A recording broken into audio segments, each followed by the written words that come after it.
नमस्कार, स्वागत है आप सभी का आर्य न्यूज पर। मैं आपके साथ निकिता कश्यप। बुलेटिन की शुरुआत करते हैं इस वक्त की बड़ी खबर के साथ, जो कि उत्तर प्रदेश के मथुरा से आ रही है। आपको बताते चले कि पानीगांव में संपर्क मार्ग पर ध्वस्तीकरण का अभियान चलाया गया है, जिसमें बिना अनुमति के बने होटल्स और रेस्टोरेंट पर अब प्रशासन का बुलडोजर चल चुका है। आपको बताते चले कि कई थानों की पुलिस व पीएसी के जवान इस दौरान मौजूद हैं। साथ ही साथ आपको बता दें कि यमुना प्राधिकरण के अफसरों की मौजूदगी में ध्वस्तीकरण का यह अभियान चलाया जा रहा है। यमुना प्राधिकरण की बिना अनुमति के ये निर्माण किए गए थे, जिसमें कि आपको बताते चले कि कार्रवाई से आसपास के होटल संचालकों में अब खलबली मच गई है और लगभग 1 दर्जन से अधिक होटल व ढाबों पर जेसीबी चलाया गया है। तो इस वक्त की बड़ी खबर हम आपको बता रहे हैं, जो कि उत्तर प्रदेश के मथुरा से सामने आ रही है, जिसमें कि आपको बताते चले कि अवैध निर्माण पर प्रशासन का बुलडोजर चला है और जिसमें आप ये तस्वीरें भी देख सकते हैं, जिसमें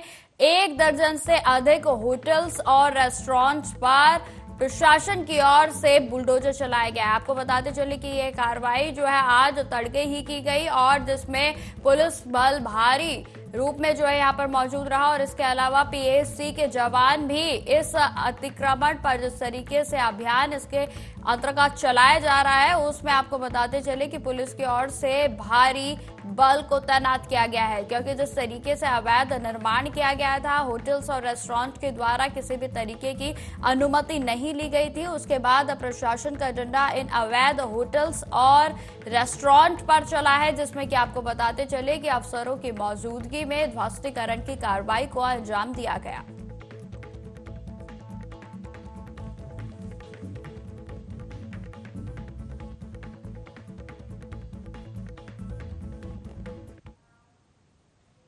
खबरों में आगे बढ़ते हैं। मध्य नेपाल की त्रिशूली नदी में लापता 2 बसों की तलाश के लिए लगातार तलाशी अभियान जारी है। वहीं आपको बताते चले कि तलाशी और बचाव अभियान आज सुबह फिर से शुरू किया गया है। चिंतवान के जिला पुलिस कार्यालय में डीएसपी भेषराज के द्वारा दी गई जानकारी के अनुसार टीमों को तैनात किया गया है। उन्हें उम्मीद है कि तलाशी अभियान में और आसानी होगी, क्योंकि कल की तुलना में जल स्तर कम आज हुआ है और जिसमें बारिश भी रुक गई है और जिससे कि हम खोज में और तेजी ला सकेंगे, ऐसा उनके द्वारा कहा गया। वही आपको बताते चले कि गोताखोरों सहित नेपाल सेना, सशस्त्र पुलिस बल और नेपाल पुलिस के तकरीबन 100 से ज्यादा पुलिसकर्मियों को इस बचाव अभियान में शामिल किया गया है। तो इस वक्त के हम आपको ये लगातार जो है अपडेट दिखा रहे हैं, जिसमें कि आपको बताते चले कि नेपाल में लैंडस्लाइड से जिस तरीके की तबाही का मंजर सामने आया था और जिसमें नदी में यात्रियों से भरी 2 बसें बह गई थी और जिसके बाद लगातार प्रशासन की ओर से बचाव दल के साथ बचाव अभियान जारी है और जिसमें लगातार दोनों बसों की खोजबीन की जा रही है।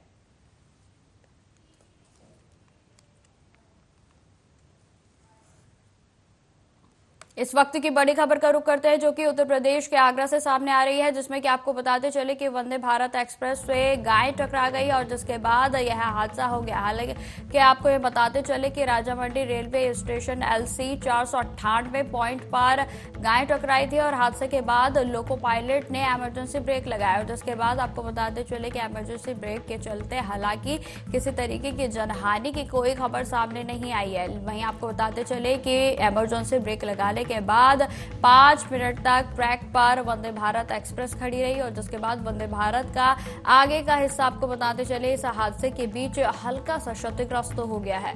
दिल्ली से भोपाल के लिए रवाना हुई वंदे भारत का थाना लोहा मंडी रेलवे ट्रैक का ये पूरा मामला बताया जा रहा है। तो आपको ये बड़ी खबर हम बता रहे हैं, जो कि उत्तर प्रदेश से सामने आ रही है और जहां आपको बताते चले कि जो वंदे भारत एक्सप्रेस है वो हल्की क्षतिग्रस्त हो गई है। हालांकि आपको बताते चले कि हादसे में राहत की बात केवल इतनी है कि किसी तरीके की जनहानि की कोई खबर सामने नहीं आई है।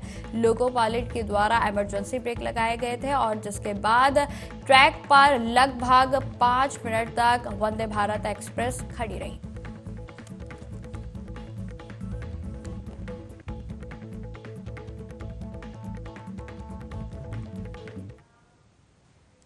छत्तीसगढ़ के मुख्यमंत्री विष्णुदेव साय अपने मंत्रिमंडल के सदस्यों के साथ अयोध्या भगवान रामलला के दर्शन के लिए जा रहे हैं। आपको बताते चले कि इस पर मुख्यमंत्री विष्णुदेव साय ने कहा कि आज पूरे मंत्रिमंडल के साथ हम भगवान रामलला के दर्शन के लिए अयोध्या जा रहे हैं और धाम जा रहे हैं और हम रामलला से छत्तीसगढ़ की खुशहाली के लिए प्रार्थना भी करेंगे। आगे उन्होंने क्या कुछ कहा, आप सुनिए। आज पूरे मंत्रिमंडल के साथ अयोध्या धाम जा रहे हैं भगवान राम के दर्शन के लिए और वहां पर छत्तीसगढ़ की खुशहाली के लिए उनसे प्रार्थना करेंगे, उनसे निवेदन करेंगे। हाँ, बेर तो फेमस है। भगवान राम अपने वनवास काल में माता सबरी के जूठे बेर खाए थे, तो आज प्रसाद के रूप में सबरी के बेर भी ले जा रहे हैं, वहां का जल भी ले जा रहे हैं, महुआ का फल भी ले।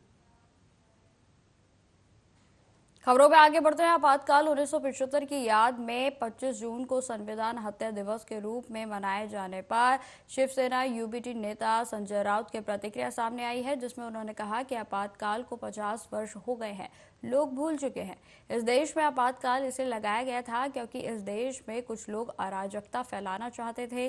पुलिस और सेना को भड़काया जा रहा था कि सरकार के आदेशों का पालन मत कीजिए। ऐसे में अगर अटल बिहारी वाजपेयी भी प्रधानमंत्री होते तो आपातकाल लगाते। पीएम नरेंद्र मोदी और सरकार को इसलिए बहुमत नहीं मिला है क्योंकि वे लोग संविधान को बदलना चाहते थे। आगे उन्होंने क्या कुछ कहा, उनके पास कोई काम बचा नहीं है। 50 साल हो गए इमरजेंसी को, लोग भूल चुके हैं। इमरजेंसी आपातकाल क्यों लगाया गया? इस देश में कुछ लोग अराजकता फैलाना चाहते हैं। रामलीला मैदान से खुला ऐलान हुआ था हमारे जवानों को, आर्मी को, कि सरकार के आदेशों का पालन मत करिए। पुलिस फोर्स को भड़काया जा रहा था कि सरकारी आदेश का पालन मत करो, उसे अराजकता कहते हैं। तो ऐसे में अगर अटल बिहारी वाजपेयी प्रधानमंत्री होते तो भी आपातकाल लगाते। ये देश की सुरक्षा का मामला था। कुछ लोग देश में बम बना रहे थे और जगह जगह पर बम विस्फोट कर रहे थे, ये सभी को मालूम है। और मैं आपको बताना चाहता हूं, अमित शाह को आपातकाल क्या है पता नहीं, उस वक्त वो कितने साल के थे मुझे पता नहीं। जिस बाला साहब ठाकरे के आज वो गुणगान गा रहे हैं ना, वो नकली शिवसेना के साथ, हिंदू हृदय सम्राट शिवसेना प्रमुख बाला साहब ठाकरे ने उस वक्त इमरजेंसी को खुला समर्थन दिया था। खुला समर्थन, इंदिरा गांधी को खुला समर्थन दिया था। मुंबई में स्वागत किया था उस वक्त, आरएसएस ने भी समर्थन किया था। लेकिन उसके बाद जनता पार्टी की सरकार आई, उनको नहीं लगा कि संविधान की हत्या हो गई। अटल बिहारी वाजपेयी की सरकार आ गई, उनको नहीं लगा कि संविधान की हत्या हो गई। चंद्रशेखर प्रधानमंत्री बन गए, उनको नहीं लगा संविधान की हत्या हो गई। तो ये कौन है टिकोजी राव? उनके पास कोई काम नहीं है, ये लोगों को गुमराह करना चाहते हैं। उनके पास बहुमत नहीं है, लोगों ने उसको नकारा है, लोगों ने उसको हराया है। तो क्या बोल रहे ये लोग? उनका दिमाग ठिकाने नहीं है। डेफिनेटली आपातकाल की अगर बात करें तो 10 साल का हर दिन संविधान की हत्या के लिए माना जाएगा। ऐसा एक दिन भी नहीं जहां लोकतंत्र की रक्षा हुई। जिस तरह से कानून, सेंट्रल एजेंसी, भ्रष्टाचार, अराजकता इस देश में बढ़ गई है, तो दर दिन संविधान की हत्या ही है ना। नरेंद्र मोदी और उनके सरकार को इसलिए बहुमत नहीं मिला कि ये लोग संविधान बदलना चाहते थे, संविधान की हत्या करना चाहते थे। इसलिए देश के लोगों ने उनको बहुमत नहीं दिया है, ये समझ लीजिए। खबरों में आगे बढ़ते हैं। दिल्ली के सीएम अरविंद केजरीवाल को सुप्रीम कोर्ट से राहत मिलने के बाद अब सीबीआई मामले में मुश्किलें बढ़ गई हैं। आपको बताते चले कि दिल्ली के राउस अरविंद कोर्ट ने केजरीवाल की न्यायिक हिरासत 25 जुलाई तक बढ़ा दी। तो वहीं आपको यह भी बता दें कि सुप्रीम कोर्ट के द्वारा दिल्ली के मुख्यमंत्री अरविंद केजरीवाल को अंतरिम जमानत दिए जाने पर दिल्ली सरकार में मंत्री आतिशी ने कहा कि भाजपा को पता था कि अरविंद केजरीवाल को राउस अरविंद कोर्ट से जमानत मिल गई है और सुप्रीम कोर्ट से भी जमानत मिल जाएगी, इसलिए उन्होंने एक और षड्यंत्र रचा और सुप्रीम कोर्ट में जिस दिन अरविंद केजरीवाल की जमानत के लिए केस आना था उससे पिछले दिन ही उन्होंने सीबीआई से अरविंद केजरीवाल को गिरफ्तार करवा दिया। तो वहीं आपको बताते चले कि मामले पर दिल्ली भाजपा अध्यक्ष वीरेंद्र सचदेवा का कहना है कि अरविंद केजरीवाल शराब नीति में आम आदमी पार्टी और अरविंद केजरीवाल ने जो घोटाला किया है, जो चोरी की है, उस पर निर्णय अभी बाकी है। आतिशी और सौरभ भारद्वाज को भी तैयार रहना चाहिए, क्योंकि सीएम अरविंद केजरीवाल ने जो शराब घोटाले के मुख्य अभियुक्त हैं, उन्होंने घोटाले में इनका भी नाम लिया है। आगे उन्होंने क्या कुछ कहा, सुनिए। लेकिन भारतीय जनता पार्टी को यह पता था, उनको पता था कि राउज एवेन्यू कोर्ट से जमानत मिल गई है, उनको पता था कि सुप्रीम कोर्ट से भी जमानत मिल जाएगी। इसीलिए उन्होंने एक और षड्यंत्र रचा और सुप्रीम कोर्ट में जिस दिन अरविंद केजरीवाल जी की जमानत का केस आना था, उससे पिछले दिन अपने एक और राजनीतिक हथियार सीबीआई से अरविंद केजरीवाल जी को गिरफ्तार करवा दिया। क्यों किया गिरफ्तार सीबीआई से? सिर्फ और सिर्फ इसलिए गिरफ्तार करवाया कि अगर ईडी के केस में जमानत मिल गई तो अरविंद केजरीवाल जी बाहर आकर 10 गुना स्पीड से दिल्ली के लोगों का काम करने लग जाएंगे। और भारतीय जनता पार्टी का षड्यंत्र रुकता नहीं है, इसलिए सीबीआई के केस में अरेस्ट किया।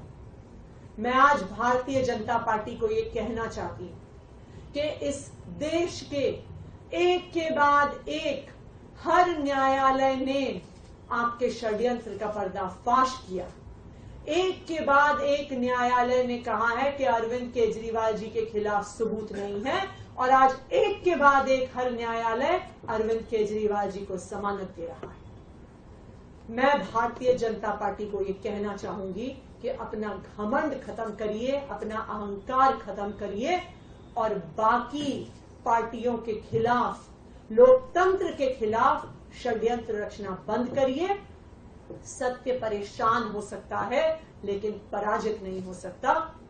अरविंद केजरीवाल की ये जमानत आज पूरे देश के सामने ये साफ कर देती है कि अरविंद केजरीवाल सत्य के साथ खड़े थे, खड़े हैं। और लेकिन भारतीय और किसी एक केस में अंतरिम जमानत मिलने का मतलब ये नहीं है कि वो अपराध मुक्त हो गए। केजरीवाल के जो नए सहयोगी हैं लालू यादव, उनको भी अंतरिम बेल मिली थी, लेकिन बाद में कन्विक्टेड हुए, जेल में जाना पड़ा। शराब नीति में जो घोटाला, जो चोरी आम आदमी पार्टी ने की है, अरविंद केजरीवाल ने की है, उसमें वो दोषी हैं। उन्होंने चोरी की है, लगातार उसका साक्ष्य जांच न्यायालय के सामने रख रही है और उस पर निर्णय अभी बाकी है। इसलिए मुझे लगता है कि एक बार पूरा निर्णय आ जाए। इनके घोटालों की परत दर परत खुल रही है, इनके कई सेरा नेता उस घोटाले में शामिल है, वो सबके सामने आएगा। आतिशी और सौरभ भारद्वाज को तैयार रहना चाहिए कि अरविंद केजरीवाल जो शराब घोटाले के मुख्य अभियुक्त हैं, उन्होंने इनका भी नाम लिया है कि विजय नायर जो इस शराब घोटाले में शामिल है, वो आतिशी और सौरभ भारद्वाज को रिपोर्ट करता था। देखिए, आज आम आदमी पार्टी किस बात का जश्न मना रही है? अंतरिम बेल को संपूर्ण राहत और दोषमुक्त होकर प्रस्तुत करने की जो चेष्टा कर रहे हैं, ना अरविंद केजरीवाल जी जेल से बाहर आ रहे हैं, ना अरविंद केजरीवाल जी को दोषमुक्त कहा गया है। उल्टा आज के ही सुप्रीम कोर्ट के इस आदेश में उन्हें नसीहत और उन्हें सलाह दी गई है कि संवैधानिक पद पर बैठे हुए व्यक्ति के ऊपर जब इस प्रकार के गंभीर आरोप लगते हैं तो उनको तय करना चाहिए कि क्या वो मुख्यमंत्री के रूप में कंटिन्यू कर सकते हैं या उनको इस्तीफा दे देना चाहिए। तो आज तो इस नसीहत को मानते हुए, आदेश की तरह लेते हुए अरविंद केजरीवाल को इस्तीफा दे देना चाहिए। हकीकत तो यह है कि यदि अंतरिम राहत दोषमुक्त होने का प्रमाण बन जाता है तो फिर तो मनीष सिसोदिया को अब तक बेल भी नहीं मिली है, इसका मतलब वो दोषी है। मुझे लगता है इस प्रकार के कुतर्कों से बचना चाहिए। ये माननीय न्यायालय का निर्णय है, माननीय न्यायालय का संवैधानिक संस्था के निर्णय को हम लोग हमेशा स्वागत करते हैं, स्वीकार करते हैं। लेकिन जब माननीय न्यायालय सजा देती है तो आंदोलन करने वाले, और जब जमानत देती है तो ढोल बजाने वाले, ये संविधान विरोधी मानसिकता के लोगों से पूछना चाहिए कि जिनको संविधान में विश्वास नहीं है और संविधान को लेकर के जनता को भरमाते थे, चुनाव में संविधान के नाम पर वोट प्राप्त करने का जो खेल खेले हैं, उन संविधान विरोधी मानसिकता से पूछिए कि जब माननीय न्यायालय का निर्णय होता है तो उसको स्वीकारने में इतनी तकलीफ क्यों होती है। जमानत भी वही देता है, सजा भी वही देती है। इसमें एनडीए गठबंधन की कोई भूमिका नहीं होती है, लेकिन जनता को बरगलाने का खेल ये लोग खेलते हैं, क्योंकि ये लोग भ्रष्टाचारी हैं, परिवारवादी हैं, समाज को लड़ाने वाले, देश को कमजोर करने वाले मानसिकता के लोगों को माननीय न्यायालय नजर रखती। खबरों में आगे बढ़ते हैं। पंजाब में इन दिनों लुटेरों के हौसले इस कदर बुलंद हैं कि भीड़भाड़ वाले इलाके में सरेआम वारदातों को अंजाम दिया जा रहा है। आपको बताते चले कि भटिंडा के भीड़भाड़ वाले इलाके मेहना चौक में सरेआम मनी चेंजर से 2 बदमाशों ने हथियार की नोक पर करीब 80,000 रुपए लूट लिए। इस घटना के बाद जब लोगों ने लुटेरों का पीछे करने की कोशिश की तो लुटेरे तलवार फेंककर फरार हो गए। उधर मौके पर पहुंचे डीएसपी सिटी कुलदीप सिंह बराड़ ने कहा कि सीसीटीवी कैमरे की फुटेजेस खंगाली जा रही है और जल्द ही लुटेरे को गिरफ्तार भी कर लिया जाएगा।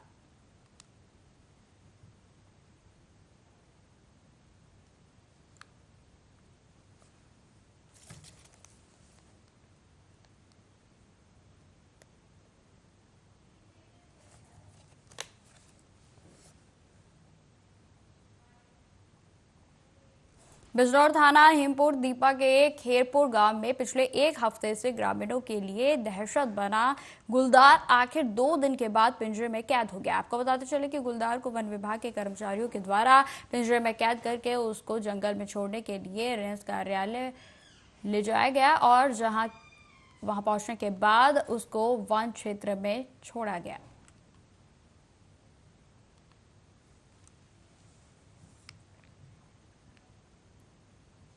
खबरों में आगे बढ़ते हैं। लोकसभा चुनाव के नतीजे आने के बाद निजी टेलीकॉम कंपनी ने अपने रिचार्ज प्लान के दाम में इजाफा कर दिया है और जिसका फायदा बीएसएनएल का होता हुआ जो है वो दिख रहा है। वहीं आपको बताते चले कि बीएसएनएल ग्राहकों को स्वदेशी तकनीक पर आधारित बीएसएनएल की 4G सेवा देने की तैयारी में जुट गई है। लगभग 100 जगहों पर ग्राहकों को 4G सुविधा भी मिल रही है। वहीं आपको यह भी बता दें कि बीएसएनएल के AGM sales and marketing Neeraj Kumar Singh ने जानकारी देते हुए बताया कि निजी टेलीकॉम कंपनियों के द्वारा टैरिफ रेट में वृद्धि होने के बाद से ही भारतीय संचार निगम लिमिटेड की तरफ से युवाओं का रुझान देखने को मिल रहा है। बीते सप्ताह में 5,000 के आसपास के अन्य कंपनियों से ग्राहक अपने नंबरों को बीएसएनएल में कन्वर्ट करवा रहे हैं। वहीं आपको बता दें कि बीएसएनएल के AGM sales and marketing Neeraj Kumar ने जानकारी देते हुए यह भी बताया कि 1206 साइट पर 4 जो 4G नेट है उसका काम चल रहा है और जहां पर 6 माह के अंदर सभी साइटों पर ग्राहकों को 4G सेवा मिलेगी। उन्होंने यह भी बताया कि बीएसएनएल का जो टैरिफ है वह अन्य टेलीकॉम कंपनियों के टैरिफ रेट से लगभग 35% कम है। जी, हम लोग बीएसएनएल में अपना सिम पोर्ट या न्यू सिम ले रहे हैं क्योंकि हर एयरटेल और वीआई जियो भी महंगा ज़्यादा रिचार्ज हो गया है, इसीलिए बीएसएनएल को हम लोग फिर से दोबारा खड़ा करेंगे जो कि नेटवर्क इशू है। और फिर से हम लोग अगर कस्टमर जुड़ेंगे तो फिर नेटवर्क और बेटर होगा, ज़्यादा बेटर होगा और सस्ता रिचार्ज भी है और सस्ते में हो जा रहा है। बस यही हम लोग कहना चाहते हैं, अपना बीएसएनएल को फिर से खड़ा किया जाए कम रिचार्ज में। जी, मेरा नाम बीएसएनएल का सिम लेने। हाँ, क्या वजह यही है रिचार्ज का दाम बढ़ना। हाँ, दाम बढ़ाना भी कैसे है, 25% दाम बढ़ता है। इन लोग के बढ़ाने का जो तरीका है वो भी तो गड़बड़ है, कोई नियम कानून कुछ नहीं। फायदा यही है कि जो फीचर वो जो सुविधा है वो दे रहा है वही ये भी देगा कम दाम में। हाँ, बढ़िया है। कितने दिनों से इस्तेमाल करते थे अन्य सिम? मैं 5 सालों से इस्तेमाल करता हूँ, 5 से 6 सालों से इस्तेमाल करता हूँ जियो सिम। अब स्विच करेंगे बीएसएनएल पे। बीएसएनएल का सिम लेने। हाँ, क्या वजह यही है रिचार्ज का दाम बढ़ना। हाँ, दाम बढ़ाना भी कैसे है, 25% दाम बढ़ता है। बीएसएनएल ने आजकल 4 दिशा से अपने सर्विस को हर तरह से बेहतर किया है और अपने सेवा का विस्तार भी किया। जहां ग्रामीण क्षेत्रों में और सुदूर जंगल क्षेत्र और बहुत सारे हमारे 4G सैचुरेशन प्रोजेक्ट है गवर्नमेंट ऑफ इंडिया के, बहुत सारे ऐसे जंगल एरिया थे, बहुत सारे ऐसे रिमोट एरियाज़ हैं जहां पे किसी भी तरह के संचार क्रांति अभी तक नहीं पहुंची थी।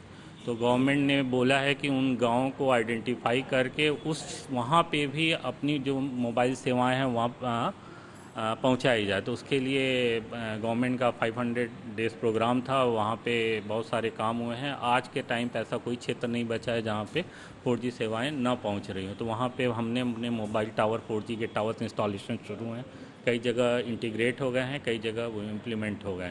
तो BSNL ने जो है क्या कहते हैं कि ये कोशिश की है कि जो उसका नेटवर्क ऑपरेशन है वो 99% अप रहे। वो होता क्या है कि बीच में कुछ फाइनेंशियल। तो फिलहाल इस बुलेटिन में इतना ही। देश दुनिया की तमाम खबरों की जानकारी के लिए बने रहे हमारे साथ। नमस्कार।